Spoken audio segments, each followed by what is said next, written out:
primer lugar quiero felicitar a los organizadores de esta gran concentración y también ese espíritu patriótico y democrático que se ve en los participantes. Eso es parte de lo que se conoce como la lucha ideológica política que se dejó de hacer hace 10 o 15 años, pero que Sendero supo crecer y desarrollar esa lucha estratégica, ideológica y política. Pero también hay otros componentes en esta lucha. Por ejemplo, escuchaba decir de que no debe permitirse el cambio de la Constitución y a través de una asamblea constituyente, porque ellos aspiran a eso. El cambio de la Constitución le va a permitir quedarse en el poder y implementar el socialismo del siglo XXI. Sobre eso vamos a hablar, sobre el tema también, si el GEIN también estaba en una lucha ideológica política, porque el enemigo hay que conocerlo también desde su pensamiento y también la parte operativa. Pero hace 29 años, ¿dónde estaba usted, coronel? Ahí, digamos, estuvimos con la gente Gaviota, la gente Ardilla que estaban en el lugar. ¿Usted estaba cerca de ahí, en la calle 1 de la Los Operación Victoria, que es la última operación que hicimos nosotros después de 9 operaciones de inteligencia, donde habíamos ido desbaratando grupos de Sendero, incluso dirigentes, debió haber empezado el día viernes. ¿Por qué el día viernes? Porque a ver, viernes fue 11, ¿no? 11, sí. Porque el sábado fue el 12 de septiembre, claro. Claro, el 11 debió haber empezado porque nosotros sacábamos el espacio-tiempo entre el 11 y el 15, que es el día de la PIP. Y siempre nosotros habíamos dado, antes del día de la PIP, algún hecho importante para celebrar. Lo interrumpo un momentito. Hay gente que no recuerda eso. Nuestra Policía de Investigaciones del Perú tenía el 15 de septiembre como su día institucional. Así. ¿Todo el GEIN era de ese código 2 procedente de la Policía de Investigaciones? El 90% del GEIN, porque luego se incorporaron un equipo de unos 10 a 15 de alfereces de la nueva jornada de la Policía Nacional. Ya era Policía Nacional del Perú. Pero ellos se integraron como, a la semana ya estaban hablando. Ya eran jóvenes. Eran actitud como detectives. Claro. Digo, no queremos creer aquí un tipo de, en fin, celos, pero digamos, es conveniente recordar que hay un origen en lo que era la Policía de Investigaciones, Guardia Civil, pero ya era Policía Nacional del Perú. Pero ustedes ya como oficiales, digamos, antiguos, provenían pues del Código 2. ¿no? Claro, incluso cuando se le detiene se le coloca en el traje el 1509. Ese era, claro. Era un sello imborrable como para decir los PIP lo capturaron. Claro, eso lo perdimos mucho. En el momento nadie se dio cuenta porque esa idea fue de Manuel Tumba Ortega, el coronel que lo mataron en diciembre del año 92. Y hace un momento tú hiciste mención de Iris Quiñones Colchado. Sí. Ella fue mando político del destacamento que mató al coronel Manuel Tumba Ortega. Sí, él falleció, recordamos. Ese caso fue descubierto por un coronel Sarmiento de la DINCOTE del Delta 4. Se agarró a todo el destacamento. Ella era el mando político de ese destacamento, o sea, por eso digo, hay referencias fuertes de esta mujer. De ella, no tenía referencia a ella. Sí. Coronel, ¿dónde estaba usted ese día, esa noche el sábado? Bueno, 12 de septiembre del 92. Te sigo contando, ¿no? El viernes se dio la orden. Cuando se dio la orden, yo llamo a Miyashiro y llamo al tercero, que era Lucho Valencia, y le digo, vamos a romper hoy día, a desatar la tormenta, que era la clave, y hay que capturarlo al coordinador primero. Perdón, ¿es verdad que usted dijo, golpeamos ahora? ¿Fue usted el que dijo, es el momento de dar el golpe? Yo sí, o sea, yo era el jefe de operaciones, en mutuo acuerdo con Miyashiro, no obstante que Miyashiro era más antiguo que yo. Ustedes eran, digamos, los jefes operativos. Claro, decimos, déjame a mí dar la decisión, porque la parte de la decisión es la más difícil, ¿no? Claro. Porque a la final, si sale mal, tú respondes. Por eso que... Claro, un oficial responde justamente por su decisión. Por la decisión. Entonces, tomar la decisión es la parte más difícil. ¿Y ustedes a quién reportaban? Nosotros dependíamos en ese entonces del general Reyes Roca, ¿no? Y después de la DINCOTE estaba el general Quetín Vidal en ese entonces, él era el director de contraterrorismo. Pero ustedes decidían y después informaban, no tenían que pedir autorización. Nosotros para ejecutar utilizábamos un principio que se llama la sorpresa y la oportunidad, extraído del arte de la guerra de Sun Tzu. O sea, sí. Filósofo chino, Sun Tzu, cuando se libro planifica, básico, se el arte de la planifica guerra. una cosa debe ser como el rayo. Y justamente este principio nos permitía actuar, ejecutar, sin que nadie conozca. Incluso cuando se toma la decisión, nos reunimos los tres, convocamos a los jefes de departamento, que eran 4, investigación básica, y había operaciones, informática, análisis. Hicimos ya tomamos la decisión y nadie se mueve de acá. Nadie hace llamadas. Claro, en ese entonces no había celulares, había en el teléfono. Habían, sí, pero no todos lo tenían. Pero habían las radios, walkie-talkie, unas radios enormes. Habían beepers también, ¿no? O sea, decía, nadie sale, ya nadie llama a la esposa, nadie comenta nada, nadie sabe el día y la hora de la operación. Eso lo habíamos aprendido los mismos senderistas. Ellos cuando iban a aniquilar a los policías hacían un punto de concentración. Solamente sabía el mando político y el mando militar. El día y la hora, los demás no conocían. Se encerraban y recién le daban a conocer el plan que se iba a ejecutar una hora después. O sea, más o menos era parecido al trabajo del GEIN. Entonces la oportunidad, la sorpresa nos daba ventaja. El día lo escogíamos, la hora también, y siempre era día domingo, día sábado, fin de semana, madrugada, sí, de noche, rompiendo la rutina, ¿no? Entonces cuando se da la orden el día viernes, 2 equipos de Ovice siguieron a Zenón Walter Cárdenas, que era el coordinador del Zorro, y se perdió. Entonces yo llamo a los 2 jefes de grupo, estaban acongojados, pues no, se escapó. Entonces yo les digo, ¿se dio cuenta? No, entonces vamos a dejarlo para el día siguiente. Pero ustedes ya tenían la certeza, la convicción que ahí estaba Bebel Guzmán. Habíamos trabajado ya los indicios que se encuentran en la basura. La luz que se encendía ahí en el segundo piso. Y aparece un cuerpo cuando había salido Marisa Garrido con Carlos Sinchauti, supone que no había nadie.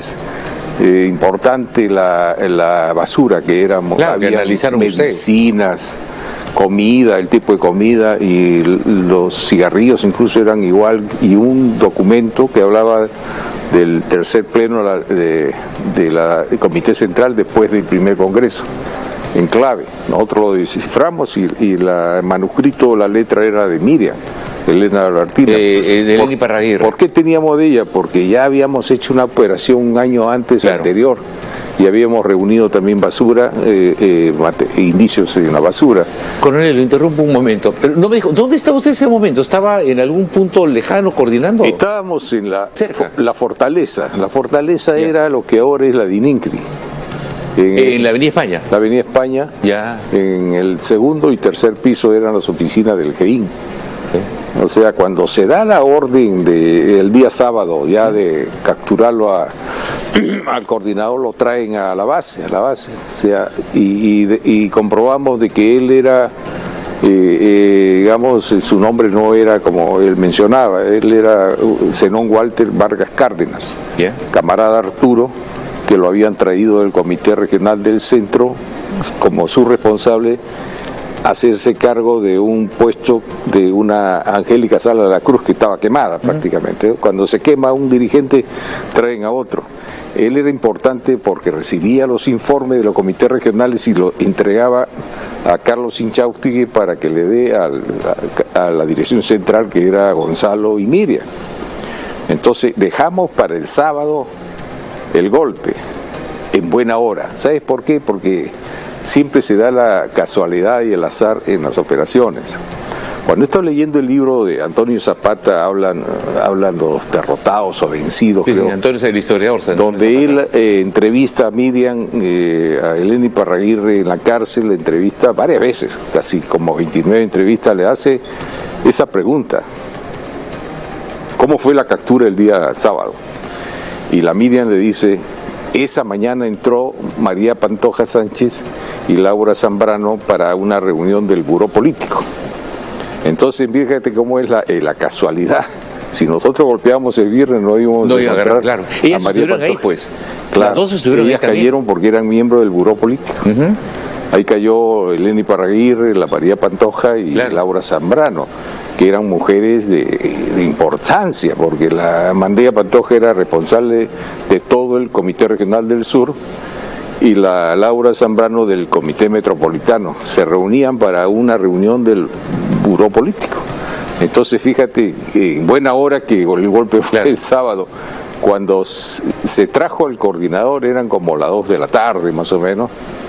Se entró a su departamento que estaba en Balconcillo, se encontraron a 3 sujetos, 2 hombres y una mujer que estaban viendo el partido U Alianza. Justo hubo un clásico. Y ganó la U por si acaso. Ahí se les sorprendió porque se abrió con la propia llave del... Perdón, interrumpo. O sea, en ese día ustedes golpearon también otros inmuebles. Otros inmuebles. Entonces que nos iban dando un derrotero, ¿no? Porque en el inmueble del coordinador se encontraron whisky Chiva Regal, unos cuadros... ¿Qué es lo que tomaba Ismael Guzmán? Claro, unos cuadros de la luminosa trinchera de combate que tenía que entregarle a Carlos Inchausti y ahí nomás estaba Guzmán. Entonces eso nos dio también, reforzó los indicios que estábamos en buen camino, ¿no? Y después lo siguiente era golpear la casa de los Sauces. Llegó una parejita que llegó en el día y la hora inadecuada. Pues no lo esperaban. No. Déjenme contarle algo. Celso Garrido Leca fue además mi profesor en el Conservatorio de Música, yo lo conocía. Y Patricia Guapara, que era su pareja, también la conocía. Ellos llegaron y ustedes no sabían que entraba en ese momento. Primera vez que veíamos ese Volkswagen, no lo conocía. Y esa pareja no la conocíamos. Como decir, estaba en el día y la hora inadecuada. Pero les permitió, digamos, aprovechar ese momento para entrar. Entonces la orden fue que se golpee cuando ellos se retiren para evitar la fuerza. Claro. Y evitar también que se den cuenta dentro de lo que porque si no tenían, digamos, previsto cómo entrar, te hubiera tenido que hacer a la Había fuerza. Que romper, pero nosotros no utilizábamos la fuerza, porque incluso en el departamento del coordinador se entró con su propia llave y se sorprendió. El GEIN nunca utilizó la fuerza, siempre yo decía utilicen la astucia, la habilidad, la inteligencia. Claro. La fuerza es el último recurso. Pero no sabían si de repente había resistencia, si de repente había gente armada, alguna seguridad. Siempre hay una probabilidad de que pueda haber una reacción, pero habíamos estudiado el comportamiento de Guzmán en otras casas. En Buenavista, por ejemplo, claro. Entramos, no encontramos armas. Ustedes encontraron cama caliente ahí, o sea, habían ido poco antes. Y ¿no? en Monterrico también no habían unas armas históricas que le llaman ellos. Por ejemplo, el arma de la conquista de Armas y Medio de la primera campaña del año de 1980 en el Lila. Esto le mandaban esa arma despojada a un policía de la comisaría del Tambo, por ejemplo. Entonces tenía algo histórico. Pero no, además la cubierta era tan perfecta que nadie se daba cuenta. Hasta la tienda, la señora de la tienda veía salir una pareja de esposos jóvenes, educados, respetuosos, y cuando se salió en la prensa de que había caído Guzmán, decía, pero nunca nos dimos cuenta, efectivamente. Y ahí había, madre de familia que iban a sus hijas a la academia de baile, ¿no? Esa es la cubierta que había hecho, porque Marixa Garrido y Carlos Inchausti jugaban un rol muy importante como fachada, como cubierta, y también para el traslado y recojo de los dirigentes que tenían que llegar a la casa. Claro. Ellos se encargaban de esa labor y también de la parte administrativa, de la compra de alimentos, revistas, y la parte logística, ¿no? Dicen que incluso Carlos Inchausti cuando entran dicen mátenme, ¿no? Porque le he fallado a mi partido, quería que lo maten en ese momento. Claro, cuando yo llego él estaba... Usted llegó, o sea, usted dejó la Avenida España y se fue para allá. Nos fuimos y llegamos en 15 minutos y justo llegué con el general Quetín Vidal. Ya me habían dicho, cayó el cachetón, el Valencia. Cachetón. ¿Quién le puso el cachetón? Era la clave que utilizamos para las comunicaciones, ¿no? Y el que me dice a mí es el comandante Valencia. Entonces me dice el tercero, me dice, ya cayó el cachetón, aquí está. Entonces agarramos el auto y me vine con Quetín Vidal. Y Quetín Vidal en ese momento estaba en la oficina sentado al costado mío. En la mañana habíamos tenido un pequeño roce, porque él entra como a las 10 de la mañana, a la 1, 2, y no le habíamos dicho nada. Eso le iba a preguntar, él no estaba al tanto de todo el detalle, ¿no? Él no conocía muy bien el detalle y tampoco no sabía el día y la hora del golpe. Entonces cuando le avisan, él viene molesto y me dice, ¿quién ha dado la orden? Yo le digo, yo he dado la orden, mi general, y respondo después del resultado. Pero era el jefe, digamos, él era claro, él. Me dice, bueno, una cabeza va a caer, pero él se va a su oficina y como tenía buen olfato, después regresa y se sienta al costado y dice, quiero ver los paneados, comandante. Y ya habíamos traído las cosas de Balconcillo, ¿no? La filmación la estábamos viendo que se había encontrado y ya se quedó ahí. Entonces cuando avisan, yo me voy con él y de alegría lo agarro de la cintura y lo echo al aire, porque era un momento de victoria, de gloria. Ahí quedaba ya en un segundo plano las broncas, que son normales, ¿no? Cuando hay seres humanos siempre hay celos, envidias, hay y en una organización peleas. Así jerárquica también. Nos olvidamos de todo eso. Ganaba el Perú, ganaba la democracia y nos fuimos allá y ahí lo encuentro a Chausti en la sala, que estaba echado, ¿no? Lo tenían ya, digamos, reducido. Nosotros. Y él dice, máteme, porque si no el partido lo va a hacer. Yo he fracasado en la seguridad, decía, ¿no? Entonces yo me acerco y le hablo en el léxico que ellos emplean, el materialismo histórico, ¿no? Que todo se guía por leyes y todo tiene que suceder porque así está señalado. Es que ellos mucho hablan de eso, de que después del socialismo viene el comunismo, porque ya todo, hay leyes que nos van a conducir a eso, que no tienen nada que ver con los seres humanos, con las personas. Esas son leyes históricas, ¿no? De la sociedad y la economía. Yo le digo, mira, Carlos, esto tenía que suceder, era una necesidad y casualidad histórica, le digo, no dependía de ti. Tarde o temprano íbamos a llegar a esta casa porque tú sabes que el GEIN le estaba pisando los talones a tu presidente. Así que tranquilo, cálmate. No sucede, y se calmó un poco. No. O sea, Coronel Jiménez, un tema que siempre ha sido motivo de suspicacia. Había gente en el gobierno de aquel entonces, Montesinos tal vez, que no estaba interesado que se capture a Abimael Guzmán, porque ustedes, como bien dice, estuvieron cerca de... Y aparentemente siempre dijo que alguien de repente advertía, alertaba, y el GEIN comenzó a trabajar de una manera distinta, muy reservada, para dar el golpe. Pero se sospecha que en algún momento se aprovechaban de que Abimael Guzmán estuviera libre para tener algún tipo de beneficios, dinero, financiamiento, qué sé yo, pero no querían que se le capture. Montesinos fue el primer sorprendido. Y el presidente de aquel entonces estaba pescando en el norte, no se enteraron. No dependía del presidente, porque era una operación de tipo policial, ¿no? De acuerdo. Claro. No, ahí no vas a estar comunicándole al presidente, a Montesinos. No sabía ni el ministro, no sabía ni el director general. Y Quetín recién se enteró a las finales. O sea, ¿por qué? Justamente por ese principio de oportunidad y sorpresa. Ya habíamos hecho lo mismo con Buenavista. Y el general John Caro, que ese era el director, Héctor John Caro, ¿sí? Me dijo, oiga, yo no sé nada, usted me avisa después del golpe. Es que mi general le decía, ya se iban a escapar, se habían dado cuenta. Pero acá están los resultados, le decía, ¿no? Allá se tranquilizaba, ¿eh? Ahí con él llegamos a la casa de Buenavista y a Balconcillo, donde se encontró los videos sobre el griego.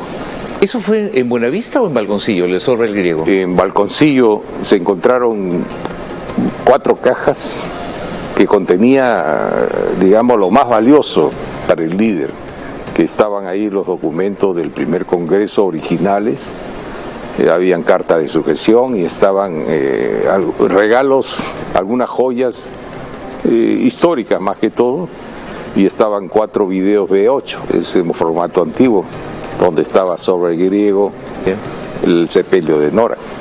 Entonces, hasta ese momento nadie lo había visto a Guzmán en su físico, pues, ¿no? Cuando yo llego a las 3 de la mañana... Perdón, y a sus secuaces, porque vivos también a Feliciano, estaba... claro, había... Pero no se conocía bien su aspecto físico. Entonces, cuando yo llego a las 3 de la mañana, los 4 videos estaban botados ahí, ¿no? La estaban comprobando a un acta, y yo le digo, ¿y estos videos qué contienen? Entonces me dicen, no, es que no tenemos cámara para ver. No había un reproductor para ver tampoco. Entonces yo llamo al técnico, VHS, ¿no? llamo al técnico apellidado Capa, y él viene con la cámara. Entonces la pone y yo comienzo a ver unos pies, ¿no? Primero unos pies, y de pronto aparece al fondo en una pared un barbón.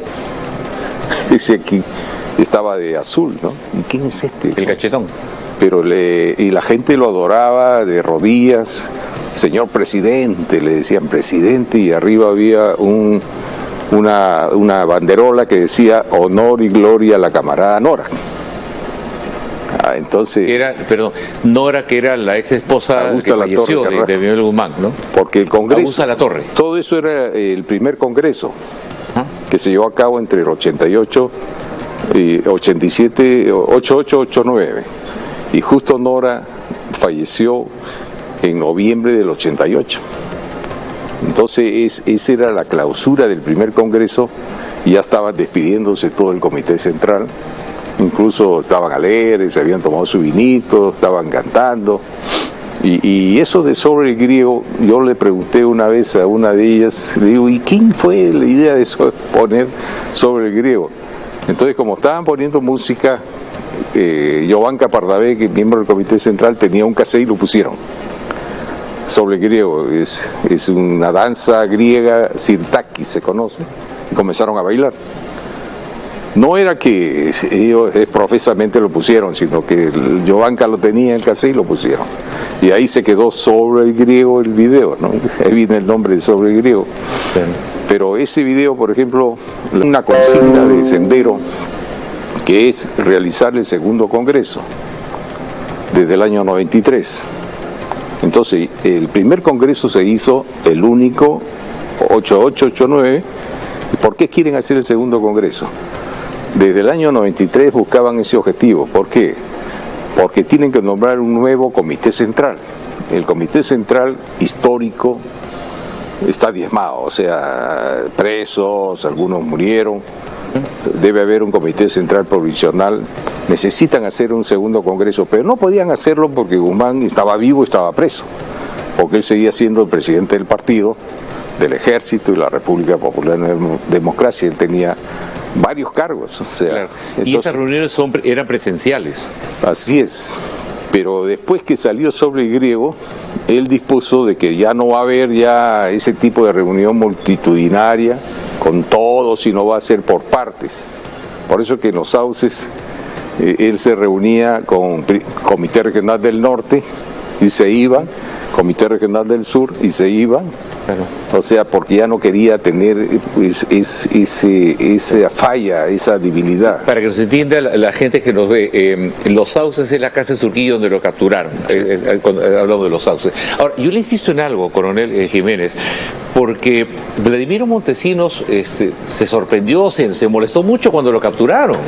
Es más, quiso llevarse a Abimael Guzmán a otro lugar. Y ustedes actuaron bien en poner conocimiento del Ministerio Público y todo ello, y defendieron esa captura.